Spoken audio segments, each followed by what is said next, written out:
कौन होता है एक चैंपियन, या फिर चंदू के शब्दों में कहे चैंपियन, एक ऐसा इंसान जो किसी भी हालत में हार नहीं मानता।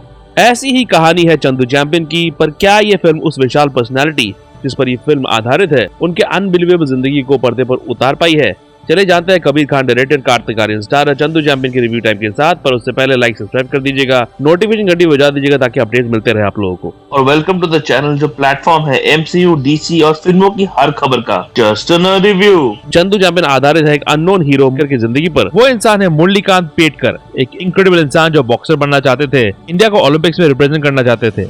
इस सपने को पूरा करने के लिए उन्होंने आर्मी ज्वाइन की। वो आर्मी में क्राफ्ट्समैन रैंक सोल्जर बने। आर्मी के crops of electronics and mechanical engineers department में उन्होंने बॉक्सिंग का नेशनल टाइटल भी जीता था 1965 में। वो फिर पाकिस्तान के खिलाफ 1965 वॉर में भी शामिल हुए थे, जहां उनकी जिंदगी बदल गई। उनके कैंप पर अचानक पाकिस्तान ने एयर अटैक कर दिया, जहां वो घातक तरीके से इंजर्ड हो गए। इस अनफॉर्चुनेट इंसिडेंट के बाद वो जिंदगी भर के लिए पैराप्लेजिक हो गए, यानी कि वेस्ट डाउन से पैरालाइज हो गए। इससे उनका बॉक्सर बनने का सपना तो खत्म हो गया। पर मुरलीकांत ने हार नहीं मानी। उन्होंने स्विमर बनने का फैसला किया जो इंडिया को पैरा ओलंपिक्स में रिप्रेजेंट करेगा। उसी के साथ जावलिन, शॉटपुट जैसे खेलों में भी उन्होंने प्रैक्टिस किया। पैरा ओलंपिक्स में स्विमिंग में वो अपने ही रिकॉर्ड को तोड़ने लगे। उन्होंने फिर 3rd कॉमनवेल्थ पैराप्लेजिक गेम्स के 50 मीटर फ्रीस्टाइल स्विमिंग में गोल्ड जीता, जो हुआ था एडिनबर्ग, स्कॉटलैंड में।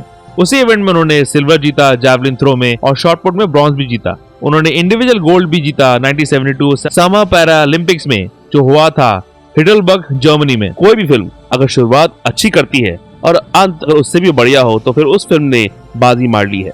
चंदू चैंपियन वही जंग जीत जाती है। शुरुआत में दिखाया जाता है मुरली के बचपन को, उसकी ओलंपिक गोल्ड जीतने की जिद को। फिर आता है इस फिल्म का एक हाई पॉइंट जहाँ चंदू कुश्ती में पहली बार कुछ जीतता है और कुछ अनाउंस करता है जो ट्रेलर में दिखाया गया है। पर फिल्म में ये और भी अच्छा लगता है क्योंकि डायरेक्टर, को राइटर कबीर खान ने और राइटर सुमित अरोड़ा, सुदीप्तो सरकार ने बिल्डअप अच्छा दिया है उस सीन के पहले जो कुछ सीन दिखाए गए हैं, जिसकी वजह से उस सीन का इम्पैक्ट और भी ज्यादा पड़ता है।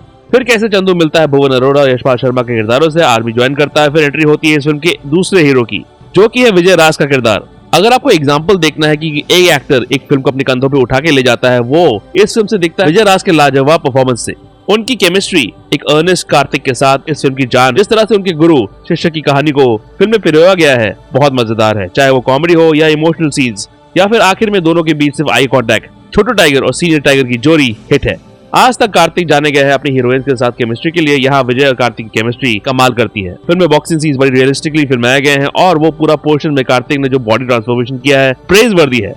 इस लेवल का डेडिकेशन इस यंग एक्टर के द्वारा सचमुच ताली मारने का मन करता है। उसके बाद आता है इस फिल्म का एक और हाई पॉइंट, जो की है एक बेहतरीन वन शॉट, जहाँ आता है कहानी में ट्विस्ट। इस वन शॉट में कबीर ने अपने सिनेमाटोग्राफर सुदीप चैटर्जी के साथ दिखाया है बहुत सारे दुखदाई मूवमेंट्स, कुछ बेहतरीन कैमरा वर्क के साथ। ये सब कुछ आता है फिल्म के प्री इंटरवल पोर्शन में, जो एक के बाद एक हाई पॉइंट देती है। हर एक सीन इंपैक्ट छोड़ती है। फिर उसके बाद आता है फिल्म का पोस्ट इंटरवल पोर्शन, जहाँ फिल्म अननेसेसरी मेलोड्रामा की तरफ चली जाती है। कुछ दूसरे किरदार जो दिखते हैं सरप्राइज कैमियोज में, एक इंस्पेक्टर के रोल में, दूसरी रिपोर्टर के रोल में, उनको कुछ ज्यादा ही सीन्स मिलते हैं। मुझे लगा कि इन लोगों की जरूरत नहीं थी इस फिल्म में। जो फॉर्मूला यूज किया गया है कि पूरे ट्रैक की कहानी को मुरली नरेट कर रहा है, अवॉइडेबल था। ये पोस्ट इंटरवल पोर्शन डिप करती है, एक्चुअली काफी डिप करती है। इजिली कहानी के 15-20 मिनट जो इन छुटपुट किरदारों को दिए गए हैं काट दिए जा सकते थे। ये भी कहूंगा कि राजपाल यादव की कॉमिक टैलेंट को इस्तेमाल नहीं किया गया अच्छी तरीके से, क्योंकि उनको अच्छे लाइन्स नहीं मिले। ऐसा नहीं है कि पूरा पोर्शन में कोई भी इम्पैक्टफुल सीन नहीं है। कार्तिक जब अपनी फैमिली से मिलता है और उसके भाई जिसे निभाया एक अर्नेस्ट अनिरुद्ध दवे ने, उनके साथ उनके सीन्स बहुत इमोशनल और इम्पैक्टफुल है। पर भाई साहब, कबीर को आता है कि खत्म कैसे करना है। वो आखिरी स्विमिंग रेस जो जिस तरह से कबीर ने फिल्माया है, जिस तरह से उन्होंने एनविजन किया है, दिखाता है कि स्पेशली 83 के बाद कबीर ने इमोशनल मैनिपुलेशन में PhD हासिल कर ली है। ये आखिरी रेस का रुलाएगा आपको। फिर से स्पेशल इफेक्ट्स सुदीप चैटर्जी की सिनेमाटोग्राफी का इस्तेमाल करके मुरली अपनी पूरी लाइफ देखता है जब वो ये रेस लड़ रहा होता है। स्क्रीन प्ले मुरली के जर्नी में हर तरह के अड़चन डालती है ताकि जब वो फाइनल मूवमेंट्स आए, आप भी मुरली के साथ इस मूवमेंट को एंजॉय करें। यही तो है सिनेमा, है ना स्कॉर्सेज़े साहब? चाहे इमोशंस आपको घेर लेती है। मैं ये भी कहना चाहूंगा कि फिल्म में डिटेलिंग कमाल की है, स्पेशली क्योंकि ये फिल्म एक पीरियड फिल्म है। 1960 से 70 तक मैक्सिमम कहानी सेट है, तो उस चीज का ध्यान रखा गया है। तब के ट्रेन, तब के स्टेशन, तब का रेडियो, तब के प्लेन, सब कुछ ऑथेंटिक रखा गया है कबीर के द्वारा। कार्तिक का इजीली ये बेस्ट परफॉर्मेंस है। एक इंटरव्यू में कबीर ने कहा था कि अभी तक कार्तिक को जाना जाता है एज अ मोनोलॉग गाय, पर इस फिल्म से उनके साइलेंसेस याद रखे जाएंगे। साइलेंसेस इंपैक्ट करते हैं, खासकर उस आखिरी सीन में उनकी आंखें बोलती है। इस लेवल की परफॉर्मेंस अभी तक कार्तिक से पहली बार देखने को मिली है। ऑफ कोर्स कॉमेडी में तो कार्तिक अच्छे है ही, स्पेशली वो प्लेन वाले सीक्वेंस में जो हिलेरियस है। खासकर कार्तिक के एक्सप्रेशन बहुत हंसाते हैं। चंदू चैंपियन को मैं देना चाहूंगा 3.5 आउट ऑफ 5। एक अच्छी फिल्म जिसका प्री इंटरवल पोर्शन फैबुलस है और एंडिंग तो पक्का रुलाएगा आपको। बीच में थोड़ी फिल्म गिरती है पर थिएटर से आप निकलोगे तो इमोशनल और सेटिस्फाई होकर निकलोगे। हमें भी सेटिस्फाई कर दो, लाइक सब्सक्राइब कर दो, नोटिफिकेशन घंटी भी बजा दो ताकि अपडेट्स मिलते रहे आपको।